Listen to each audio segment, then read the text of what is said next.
To go back to the Garden, the greatest, second greatest arena in basketball, greatest worldwide. Obviously, big fan of State Farm Center, but great opponent. Excited to be a part of this game. Excited to start the series with UConn, with them returning to Chicago.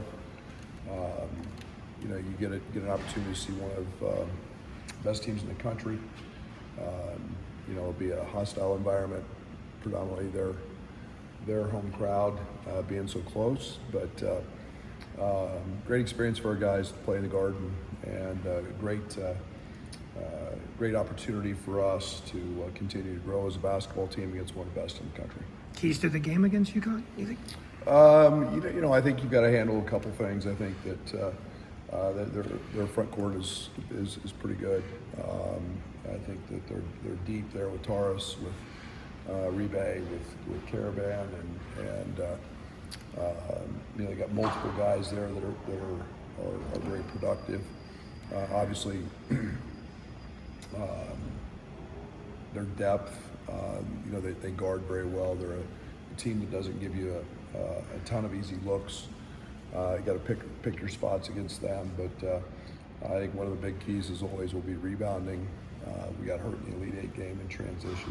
You can't turn the ball over. They force a lot of turnovers, and let them get out in transition. Solo balls, terrific in the open court. So you know, you got to take care of the ball. You got to rebound it. What was the tone of practice today after last night? Care, give a damn about the defensive side.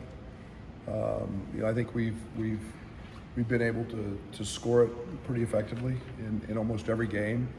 I think that mentality has maybe led to some complacency on the defensive end. I thought we had much better fight today in practice, and that's ultimately on me. But you know, it was a game which I thought UTRGV played harder than us. That doesn't happen very often, and that's just not acceptable. So, you know, we had some conversations, and you know, I think as we've brought guys back into play, it's changed some roles a little bit, and I think we've got to figure all that out. But you know, saying that, we did some good things against a good basketball team, and we've just got to continue to have role identification, play harder, and you know, enjoy the process of growing. Since we're in the middle of Feast Week, do you ever envision playing in a traditional MTE again? Not really. Why? I don't see any reason to want to go do that. I think that I'm not saying that I'm against it. I don't.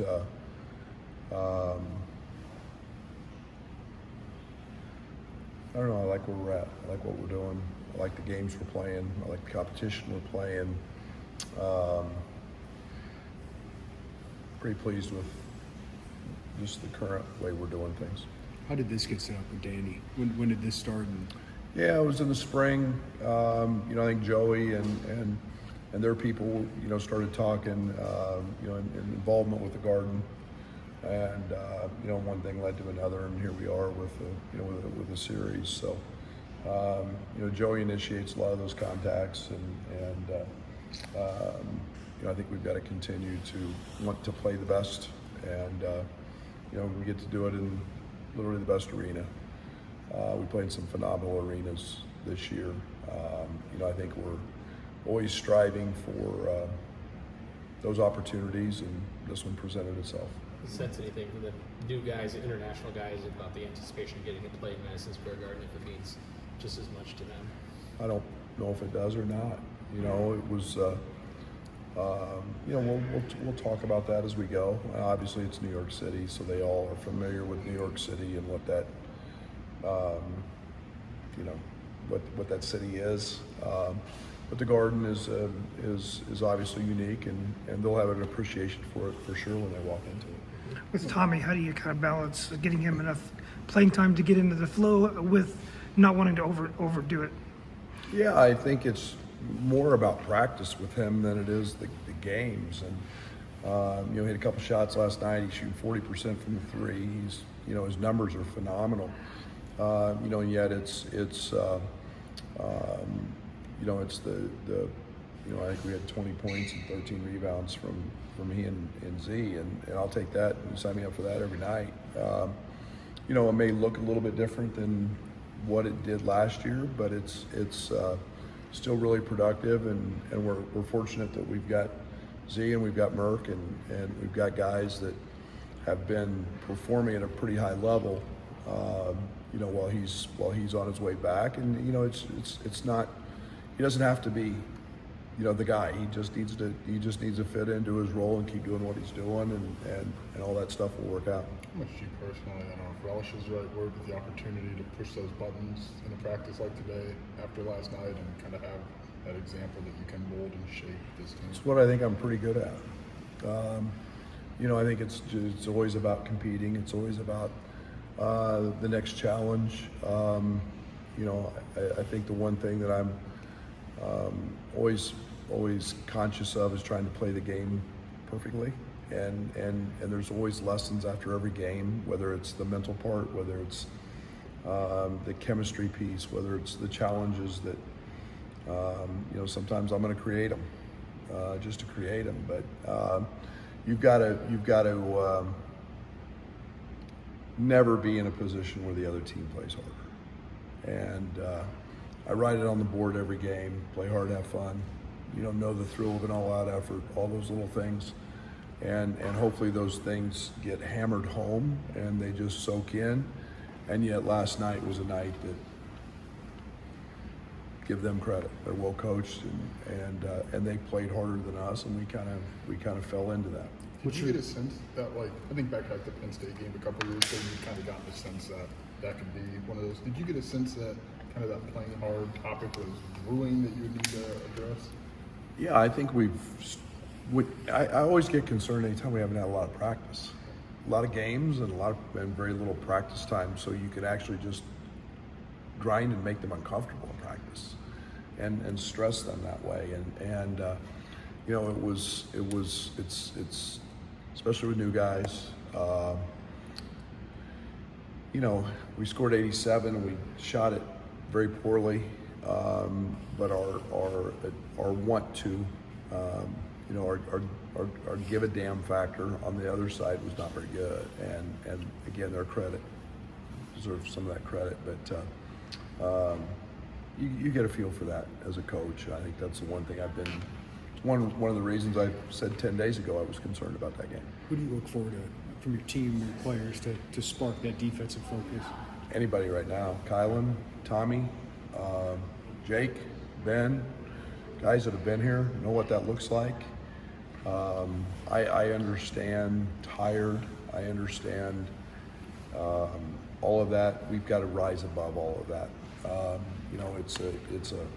It's a week where you get home at 2:30, 2:45. You're still always trying to make that up. You jump right into the next one. We did take a day off in there, but our mental has to be and has to be more focused, and it's a good learning experience for us. Glad we find it out now, not the NCAA tournament. Halo's pretty dynamic, obviously. Are there any communications challenges with him, just getting him to figure out what you got, what you have dialed up, and communication on defense? Not as much. I think that the challenges are more defensive than offensive. I think the one thing defensively that we're trying to do is create simplicity in terms of communication, and the calls have to be early. He's going to get ball screened a lot. He's got to make those adjustments. He handles some of the simpler things pretty well, and but not as there's some. I'm not gonna lie, there's some, but he's handling most of them pretty well. One thing back to what you said about him last night, which was, I need him to come over to me during dead ball Have you done that in practice and gotten that kind of? Well, I'm in his ear all the time in practice. Yeah, and that You get that stare of like, oh God, he doesn't get it all. no, he knows what we're doing. He understands all of that. It's just that a point guard's a quarterback. You got to relay that. You know, there's you know, we call it echoing a call, and you've got to be able to do those things, and you know, there's no mind reading. You know, in basketball, you've got to be able to communicate it, and you know, he's fine once, you know, he's good. We're running this, okay? He'll say all of that, and but it sometimes from half court to the bench, it doesn't maybe get picked up as easy. So How much you rely on your other guys, like a lot. Tommy and Andre Yeah, and those guys? there's no doubt. It's everybody, and it's got to be.